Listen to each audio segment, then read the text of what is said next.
അസ്സലാമു അലൈക്കും വറഹ്മത്തുള്ളാഹി വബറകാതുഹു. പ്രിയമുള്ള ഉസ്താദുമാരെ, സാധാരണ നമ്മൾ കമ്പ്യൂട്ടറുമായിട്ട് എങ്ങനെയാണ് കണക്ട് ചെയ്യുക എന്നുള്ള ഒരു വീഡിയോ മുമ്പ് ഇട്ടിരുന്നു. അപ്പം ടി വി തന്നെ നമുക്ക് USB കുത്തിങ്ങാണ്ട് എന്ത് ചെയ്യുക, നമ്മളെ ക്ലാസ് ഉപയോഗിക്കാൻ പറ്റും. അതെങ്ങനെയെന്നുള്ള ഇതാ ഈ കാണുന്നതാണ് USB പോർട്ട്. ഇവിടെ പോയിട്ട് ഇതാ ഞാൻ ഇപ്പോൾ ഒരു USB കുത്തി കൊടുത്തിട്ടുണ്ട് അല്ലേ. ആ USB കുത്തി കൊടുത്ത് നേരെ നമ്മൾ ടി വിക്ക് വന്നു കഴിഞ്ഞാൽ ഇതാണ്ട നേരെ നമ്മൾ ടി വിക്ക് വന്ന മീഡിയ എന്ന് പറയപ്പെടുന്ന ഒരു ഓപ്ഷൻ കാണും പച്ച കളറിൽ.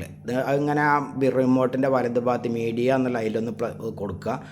അതിൽ കൊടുത്തു കഴിഞ്ഞാൽ നമ്മളെ USB ആ മീഡിയ എന്നുള്ള അതിലാണത് കാണുക. അങ്ങനെ പോയിട്ട് നമുക്ക് ക്ലാസ് സെലക്ട് ചെയ്തിട്ട് നമുക്ക് ഏതാ വേണ്ടിച്ചെങ്കിൽ നമുക്ക് ഒന്നാം ക്ലാസ് ഇങ്ങനെ സെലക്ട് ചെയ്യുക. ക്ലാസ് സെലക്ട് ചെയ്തതിൻ്റെ ശേഷം നമുക്ക് ഏത് ഫയലാണോ ഓപ്പൺ ചെയ്യേണ്ടത് വെച്ചാൽ നേരെ പോയിട്ട് എന്ത് ചെയ്യുക, ആ ഫയലൊന്ന് റിമോട്ടുമ്പോൾ തന്നെ ഇങ്ങനെ ഓരോന്ന് നോക്കിയിട്ട് ആ ഫയലൊന്ന് ഓക്കെ അടിച്ചാൽ ഇതേമാതിരി അതിപ്പോൾ പാട്ടുണ്ട്. ഞാൻ സൗണ്ട് അതിൽ ഒഴിവാക്കിയതാണ്. അപ്പോൾ തഹത്തൽ വാദി എന്ന് പറഞ്ഞിട്ടുള്ള കഴിഞ്ഞ വർഷത്തെ അതാണ്, ഈ വർഷത്തെ അല്ല. അപ്പോൾ ഇങ്ങനെയാണ് നമ്മൾ ടി വിയിൽ വളരെ സിമ്പിളായിട്ടോ. ഞാനിപ്പോൾ ആദ്യമായിട്ടാണ്, ഞാനിപ്പോൾ ഒരു മദ്രസയിൽ ഇപ്പോൾ ഒരു ജോലി ഏറ്റപ്പോൾ ഞാനൊന്ന് നോക്കിയതാണ്. വളരെ സിമ്പിളായിട്ട് നമുക്ക് കണക്ട് ചെയ്യാൻ കഴിയും. അപ്പോൾ ഈ രീതിയിലാണ് ടി വിയിൽ നമ്മൾ എന്ത് ചെയ്യേണ്ടത്, നമ്മളെ പെൺഡ്രൈവ് യൂസ് ചെയ്തുകൊണ്ട് ക്ലാസ് എടുക്കേണ്ടത്. ഓക്കെ, അസ്സലാമു അലൈക്കും വറഹ്മത്തുള്ളാഹി തആല വബറകാതുഹു. അപ്പോൾ നമ്മളെ ചാനൽ സബ്സ്ക്രൈബ് ചെയ്യാൻ മറക്കല്ലേ കേട്ടോ. ഓക്കെ.